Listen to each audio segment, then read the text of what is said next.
Narasaraopet 12వ ward Prakash నగర్లో ఎన్టీఆర్ భరోసా పెన్షన్ల పంపిణీ కార్యక్రమం ఘనంగా జరిగింది.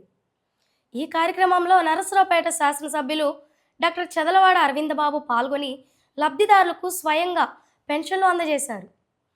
అలాగే రాష్ట్ర గ్రంథాలయ సంస్థ chairman Gonuguntla Koteswararao, municipal commissioner మరియు స్థానిక నాయకులు కార్యక్రమంలో పాల్గొని లబ్ధిదారులతో ముచ్చటించారు.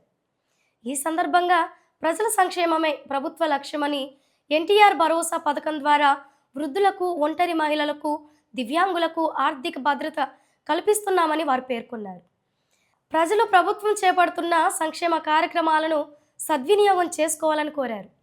ఒకరోజు ముందుగానే పింఛన్ కార్యక్రమాన్ని పేద ప్రజలందరూ కూడా వాళ్ళ ఇళ్ల దగ్గరికి వెళ్ళి 3,000 రూపాయల పింఛన్ని 4,000 చేయటం, 3,000 రూపాయల పింఛన్ని 6,000 చేయటం, అదేవిధంగా వికలాంగులకి 100% బెడ్ రిడెన్ పేషెంట్స్కి 15,000 రూపాయలు ఇవ్వటం, కిడ్నీ వ్యాధిగ్రస్తులకి 10,000 రూపాయలు, అదేవిధంగా పెరాలసిస్ పేషెంట్లు కూడా 10,000 రూపాయలు నెలలో ఇవ్వటం జరుగుతుంది. ఆర్థిక పరంగా ఎన్ని కష్టాలు ఉన్నా కానీ, గడిచిన ప్రభుత్వంలో చాలామంది కార్యకర్తలు, నాయకులు ఇబ్బంది పడినా కానీ అందరి ప్రజలను ఆదుకోవడానికి ఎన్టీఆర్ భరోసా పెన్షన్ కార్యక్రమాన్ని పొద్దున్నే 6 ఇళ్ల దగ్గరికి వెళ్ళటం, సచివాలయ సిబ్బంది అందరూ కూడా కష్టపడి పనిచేస్తూ ప్రతి ఇంటికి పెన్షన్ ఇవ్వడం జరుగుతుంది. అదేవిధంగా మున్సిపల్ సిబ్బంది కానీ, కమిషనర్ గారు కానీ వీళ్ళందరూ కూడా కష్టపడి పనిచేస్తున్నారు. వాళ్ళతో పాటు మరి వార్డులో ఉన్న ఉమ్మడి కూటమి నాయకులు, కార్యకర్తలు, మహిళలు, చివరికి వికలాంగులు కూడా మనతో పాటు వచ్చి మరి కార్యక్రమంలో పాల్గొని విజయవంతం చేస్తున్నారు. వాళ్ళ ఉమ్మడి కూటమిలో టీడీపీ, జనసేన, బీజేపీ ఆధ్వర్యంలో ప్రతి కార్యక్రమాన్ని ప్రజల్లో తీసుకెళ్తున్నాము, ప్రతి కార్యక్రమాన్ని విజయవంతం చేస్తున్నాము. అదేవిధంగా ఉమ్మడి కూటమి మళ్ళీ 2029 కూడా గెలిపించుకొని చంద్రబాబు నాయుడు గారిని మళ్ళీ 5వ ముఖ్యమంత్రి చేసుకునే బాధ్యత మనం తీసుకోవాలి.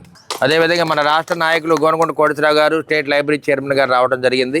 మరి వారు కూడా పొద్దున్న 5ంటికి లేచి ఈ పెన్షన్ పంపిణీ కార్యక్రమంలో పాల్గొనడం జరిగింది. ఈ రోజున నరసరావుపేటలో స్థానిక శాసనసభ్యులు సూర్యోదయం కాకముందే వారి ఇళ్ల దగ్గరకు వచ్చేసి ఎవరైతే పెన్షన్ తీసుకుంటున్నారో వాళ్ళని నిద్రలేపి పెన్షన్ ఇవ్వటం అనేది నిజంగా అది చంద్రబాబు గారి నాయకత్వంలో నరసరావుపేటలో అరవింద్ బాబు గారి సారథ్యంలో 6 గంటలకే వారి ఇళ్ల దగ్గరకు వచ్చేసి పెన్షన్ ఇస్తున్నందుకు వారి కళ్ళల్లో ఎంతో ఆనందంగా ఉంది.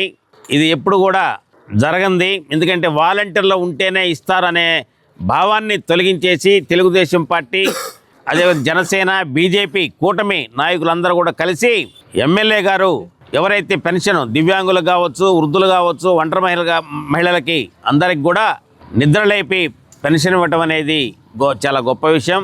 ప్రజల మధ్యనే ఉంటూ వారికి కావాల్సిన అవసరాలను తీరుస్తూ చూసారు.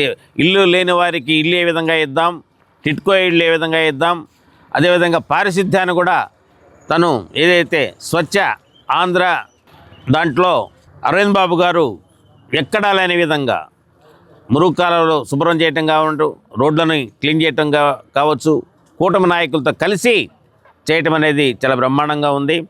ఇబ్బంది లేకుండా ఇంటి దగ్గరికే వచ్చి పెన్షన్ ఇస్తున్నటువంటి ఎమ్మెల్యే గారికి నేను మనస్ఫూర్తిగా వారిని అభినందిస్తూ